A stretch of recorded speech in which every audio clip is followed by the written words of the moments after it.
Welcome to the Hospital Finance Podcast, your go-to source for information and insights that can help you stay ahead of the challenges impacting healthcare finance. And now, the host of the Hospital Finance Podcast, Michael Passanante. Hi, this is Mike Passanante, and welcome back to the award-winning Hospital Finance Podcast. Today we're going to be talking about compliance issues with organ acquisition, and joining me to discuss that topic is Jimmy Mendez, who is a senior manager in our reimbursement services team here at BESLER. Jimmy, welcome back to the show. Thank you, Mike. Good to be here. So Jimmy, in your time as a reviewer of certified transplant programs, what would you say is the most common area in organ acquisition Medicare cost reporting where you've seen the most compliance issues? Well, the single most common area where compliance issues may arise relates to the treatment of the organ acquisition charges and days information that is used to populate Worksheet D-4 Part 1. Okay, so we're going to talk more about that worksheet as we go forward, so we'll hold off and get into that as we get further along. But before we discuss specific compliance issues, can you describe the nature and purpose of these organ acquisition charges and days? Yes, the purpose is to identify the cost incurred by hospitals for providing organ acquisition services to potential organ recipients and potential organ donors at their own hospital facility.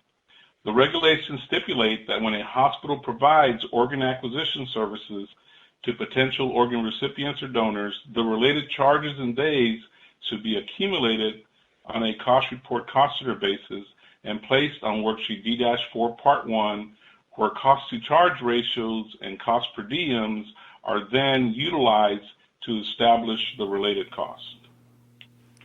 Jimmy, why do hospitals sometimes find themselves out of compliance? Well, the compliance issue is typically related to the improper billing of these services.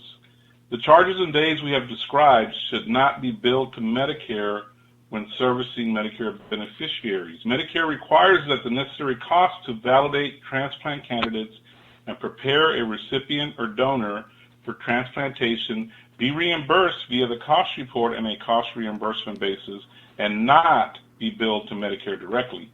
Rather than writing them off and capturing them on Worksheet D-4 Part 1, hospitals sometimes bill the organ acquisition related charges instead. Even more problematic, some hospitals do both.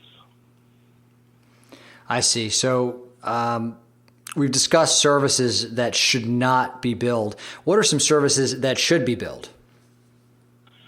Well, this would include the billing for the actual transplant event for the recipient, which is reimbursed based on MSDRGs. Any therapeutic interventions or treatments that are necessary to keep the patient healthy while in the waiting period are to be billed separately to the payer, including Medicare, in accordance with the provisions of the contract with that payer.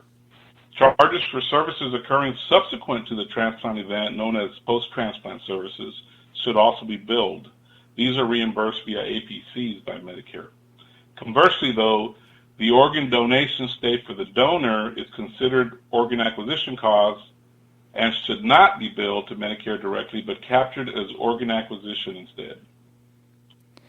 And Jimmy, you stated that the organ acquisition charges and days for Medicare beneficiaries should be captured on Worksheet D-4 Part 1. What about other payers?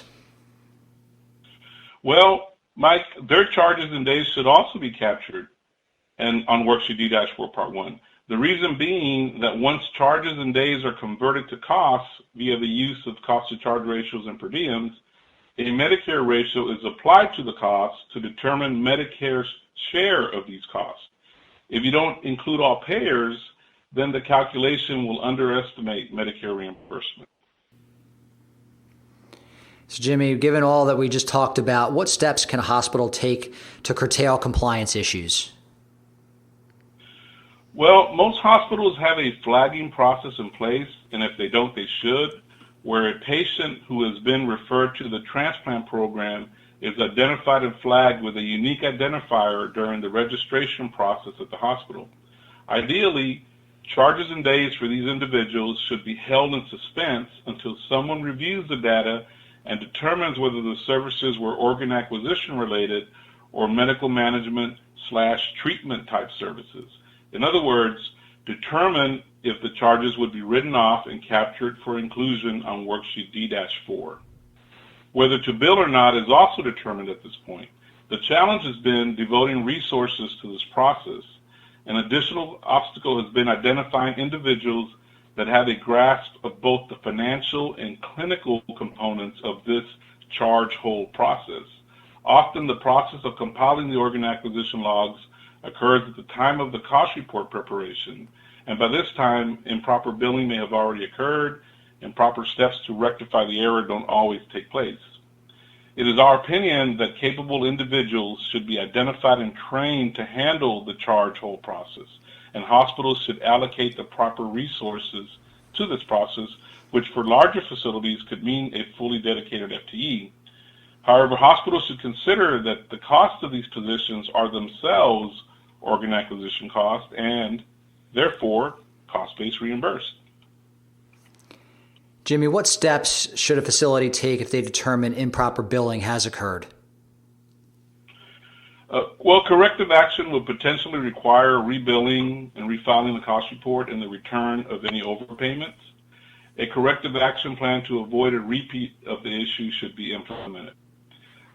CMS requires Medicare Parts A and B healthcare providers and suppliers to report and return overpayments by the later of the date, that is 60 days after the date an overpayment was identified, or the due date of any corresponding cost report. One should consult with their compliance officer for specific guidelines to adhere to.